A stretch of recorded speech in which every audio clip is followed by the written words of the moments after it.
Hey, Gina, you there? Yeah, hi, Dave. Hey, how are you? Thanks so much for joining us. Oh, thank you for having me. I'm so excited to be talking to you today.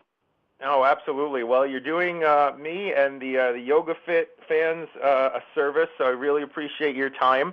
I know it's a little bit weird since this portion of the webinar is recorded, but just the same, I know you're gonna knock it out of the park. You have some great things to share, so I appreciate it. Why don't you start by giving people a little bit about your background? Okay. So I am the developer of the Schatz method, which is a system of body work that is designed to alleviate pain permanently by treating the source instead of the symptoms. And part of that integrated body work does include yoga, which I'll talk about in a second. One of the reasons that I think it's helpful for yogis to know about treating the source instead of the symptom is that we want to make sure that when we're helping someone get out of pain, that we know where the pain is coming from. So when I was working in my treatment setting, I had an influx of people come in with yoga injuries, and I couldn't understand what that was about because I wasn't a yogi at the time, but I knew that yoga was supposed to heal the body, so I was really confused.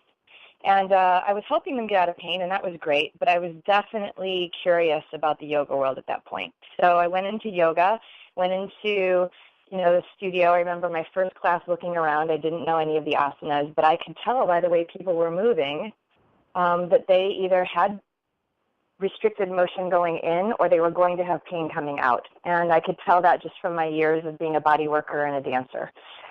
So I decided to go through the yoga teacher training to figure out why this method that was supposed to help people feel better looked the way it looked when I went in. I must have been missing something. And I went through the teacher training, and it's an amazing training. I mean, I am still grateful. It was one of those pivotal trainings in my professional world and in my personal world, and I'm happy to have gone through it. But I realized in the training that the amount of anatomy that yoga teachers have in a 200-hour training doesn't really provide them enough knowledge to be able to treat injuries. It just doesn't. 20 hours isn't enough. So I decided I was going to go into the yoga world, and I was going to help make that difference. And I began teaching anatomy for yoga teachers in training. And as great as I am as a teacher, or as fast as I can speak, or as quickly as I can get the information out there, 20 hours is still only 20 hours. So I realized that the world of yoga does have a huge responsibility on their shoulders to help people get out of pain, but without enough knowledge out of a 200-hour training to really effectively do that. Right. So that's my connection. That's me as a person and a professional, and my connection to the yoga world, kind of all in one. Oh, it's a lot. And how long have you been doing this now? It's a little over 23 years. So for those of you doing the math, I started when I was 8. Wow. That's great. That's great. Well, we came across each other when you picked up the level 1 credential through KettleBell Concepts when you took the 2-day training with Vince. Maybe you can chat a little bit about that and what your experiences were and what your thoughts about kettlebells were going in, and any misconceptions, preconceived notions you had, and how did that all come about? Oh my goodness, Dave, that was, I don't know if you remember that when we first had our first kettlebell conversation, but that was pretty fantastic. Do you remember it? I don't, actually, because we've spoken so many times since then. Sorry. That's true. No, that's true. That's true. Well, I remember it because I do remember what my preconceived notions were to kettlebell. And that's only because of my brief exposure to them prior to having met you. My conception of kettlebells going into the training prior to having met you was that it was a little reckless, that it was for, beefy kind of weight pumping dudes. I'm just, I'm as candid as I could be here. Please, and I just, absolutely. Yeah, I remember I'm having flashbacks actually of like the very first trainer that ever tried to show me kettlebells, and it was in this really like grungy, industrial gym with, the big fans on the ceiling and the dank lighting, and, he couldn't explain what he was doing, and every time I picked this thing up, I got hurt, and I was like, what the hell? Like, this is, like, not for me. And then I remember I met you several years later, and we were having a great conversation in the industry, and then you told me what you did, and I was like, whoops. So I was so glad that was my experience going in, because I can tell anybody that your program is so wildly different than what I experienced. It's almost like not even apples to bananas. I mean, it's like there's no comparison, really. I think your training in itself was intense in a really good way. I mean, the 2 days covered everything from the background and history of kettlebells to the why we even bother to do it, to a really practical, useful skill set before we left. I was lucky enough to have Vincent as my instructor, and I learn from him every time he opens his mouth. So, if anyone can train with him, high five. That's really awesome. I'm sure your other instructors are just as great. I just didn't have as much exposure to them. Right. So overall, I think your product is really fantastic. I mean, the price can't be beat. And, for 2 days, it's kind of silly. You shouldn't even blink at that. But I can tell you that even going into the training, I was kind of like, okay, well, Dave's a really great guy, and he clearly knows what he's talking about, and his product seems really great. But I had a little bit of, arms folded across my chest attitude going in. Like, I'm going to do it, but I'm not really sure that it's going to change my life. I mean, just to be honest. And I can tell you by the end of day 2, my mind was racing with how to put this into a yoga practice. Yeah, and I think I even had a chance to talk to you about it afterward. I could barely articulate it because it was a really kinesthetic experience. Like, my body just felt really different just from having done them, and my mind was also really entertained by having, all of Vincent's knowledge kind of sponged in for the last 2 days. And so body and mind together were just having a really amazing experience. And personally, in my method, the way I ended up getting a method is because in order to get people out of pain, they have to have intrinsic strength. They just have to. It doesn't matter how talented you are with your hands or, how great you are as a yoga teacher. Unless people have enough intrinsic strength to hold their physical alignment, it can't happen. And I was excited at the end of the training because I realized that this is not just intrinsic strengthening, but it's a dynamic strengthening, dynamic conditioning, if you will. And when done well, when done optimally, it's healing. And so I think that, yoga teachers can relate to that, because you can do an asana practice without good form, and people end up leaving your class injured.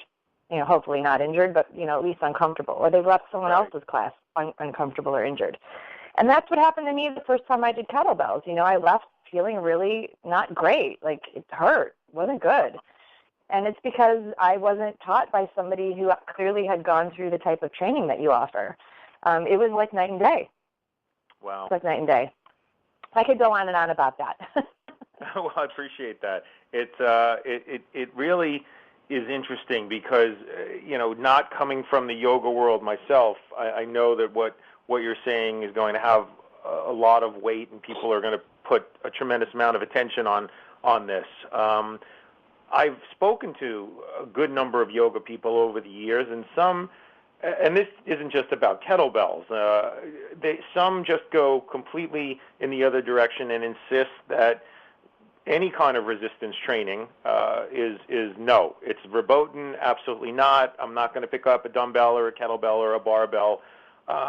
Forget, just speaking about kettlebells, although certainly appreciate the kind words. But what would you say to a yoga professional teacher? I'm sure you've been around someone who said that to you. No, body weight training is enough, and I'm not going to pick up anything else. And how would you address something like that? I would say that's absolutely untrue. And this isn't even something you and I have talked about before. But the reason I say it's untrue is because I used to have a similar mindset to that, and I was also a practitioner trying my darndest to get people out of pain, and it wasn't working. I would get like 85% results. So, yeah, if somebody comes from a couch potato lifestyle or a static desk posture lifestyle and they go into a yoga class, they are going to feel completely different at the end of that 60 to 75 minutes, no doubt. But if you're trying to talk about giving people permanent changes in their body, something that they can actually sustain and, more importantly, prevent any injuries while they're moving their body in your class when they normally don't in their daily life, you have to include intrinsic conditioning. You have to. Because otherwise, there's no structure in the body that can hold this new change that you've created. And let's just take it a step further. So as a pain specialist, I deal with people who have chronic pain all the time. And there's an incredible amount of treatment sessions where someone comes in to me and they absolutely need hands-on work or they absolutely need some kind of physical exercise to get their body moving. And there is no way that I can change their body, meaning move the structure, unless they have enough intrinsic strength and as a foundation to be able to hold the change that I create. Because part of the pain that they have has been developed through compensation patterns that happened for a reason to maintain a previous injury in their body. If you just alleviate that with your hands and you don't give them any ground to support the new change, it's too disruptive to the system. So on either end of the spectrum, whether you're just trying to get someone to move or you're dealing with someone who has a hard time moving, intrinsic strength has to be part of it. It's the third touchstone of a 3-part method that I have. I mean, it's that important. Wow. And, I get it, though. Like, I understand why yogis are like, no, you don't need to weight bear, you don't need to weight bear. Let's just remember that there's 2 muscle groups in the body, the phasic group and the intrinsic group.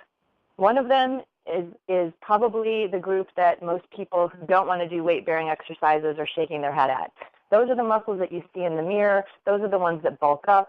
That's the type of body that, has different strengths and benefits to it. But it doesn't matter if you're weight training or not. Everybody needs to have postural and balance muscles made stronger in their body because none of us has optimal posture and balance 24/7. Mm-hmm. And those are the muscles that do that job. So they have to be strengthened because we don't do it in our daily life, whether we're yogis or not. That's a good point. Now, if we can take it a step further, and how are you personally integrating the kettlebell? Let's bounce back to the kettlebell a little bit in your practice. Like what? Just to give people an idea, how are things changed since you've taken the level 1? What have you taken away from it and brought into your particular practice and method? Okay, that's a good question. So I don't do anything half-baked. So I have a lot of regard and respect for the product that you have, that you've put together, and the level of training that I have. I'm a level 1. I feel cautious but excited about what I know about kettlebells at this point. Uh-huh. I feel like just to be reckless with it makes me remember that guy in the gym.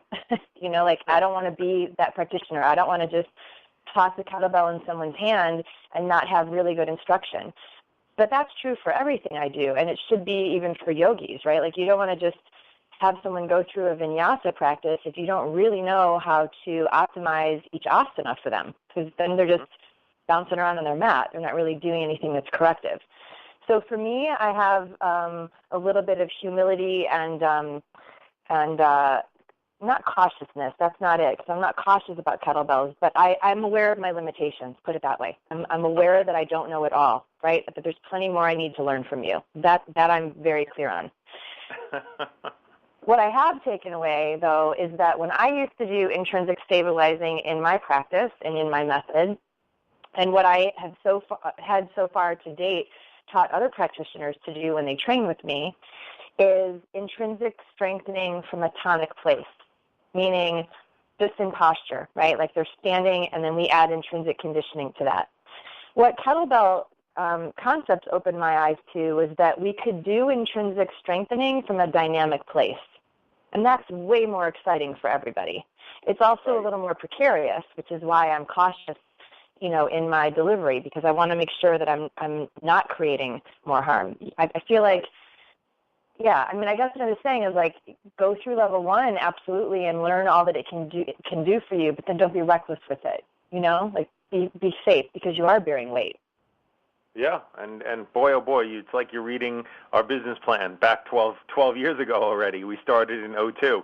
Just like yoga or Pilates, the kettlebell is a curriculum, and some instructors will, do level 1, and they'll just integrate a hip dominant swing. That's it. If that's all the client can handle. Down the road, maybe they'll start pulling in some of the other lifts and throw it into a periodized program.